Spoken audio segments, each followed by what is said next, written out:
ইটভাটার ভেতর ধুলায় ভরা একটা সকাল। 12 বছরের রাকিব কাঁধে ইট বহন করছে। গরমে মাথা ঝিমঝিম করছে, পা জ্বলে যাচ্ছে। অন্য ছেলেরা স্কুলে যায়, আর সে ইট বইছে। একদিন হঠাৎ ইটের উপর বসে থাকা একটা ছেঁড়া ম্যাগাজিনে সে একটা লাইন দেখে, শিক্ষাই পারে জীবন বদলে দিতে।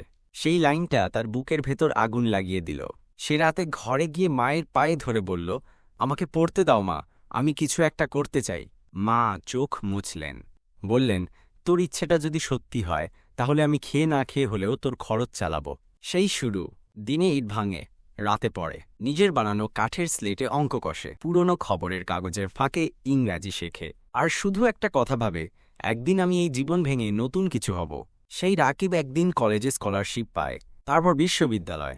এরপর রাকিব যখন বিশ্ববিদ্যালয়ে পড়ছিল তখনও তার পকেটে যেটুকু টাকা থাকত তা দিয়ে দুপুরে একটা সিঙ্গারা খেতে পারত। বন্ধুরা রেস্টুরেন্টে যেত, সে লাইব্রেরিতে বইয়ের পেছনে মুখ গুঁজে থাকত। রাতে যখন সবাই ঘুমাত, রাকিব এক কোণে বসে কাঁথা মুড়িয়ে পড়ত।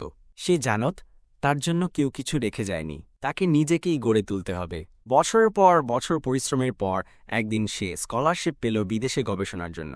প্লেনের জানালার বাইরে তাকিয়ে রাকিব শুধু একটা কথাই ভাবল, আমার শুরু ছিল মাটির নিচে, এখন আমি আকাশ ছুঁই।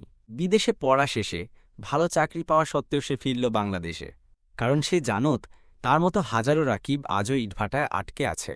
সে একটা স্কুল গড়ল সেই ইটভাটার পাশে। ফি নেয় না, বই দেয়, খাতা দেয়, আর দেয় একটা স্বপ্ন। উদ্বোধনের দিন মঞ্চে দাঁড়িয়ে সে বলল, আমি কোনো রাজপুত্র না, আমি ছিলাম সেই ইটভাটার ধুলোয় ভরা ছেলেটা। যদি আমি পারি, তোমরাও পারো। হার মেনে নিও না, নিজের গল্পটা নিজেই লেখো। মাঠে দাঁড়িয়ে থাকা ছোট ছোট ছেলেমেয়েরা তখন হাততালি দিয়ে উঠল। কারো চোখে জল, কারো চোখে স্বপ্ন।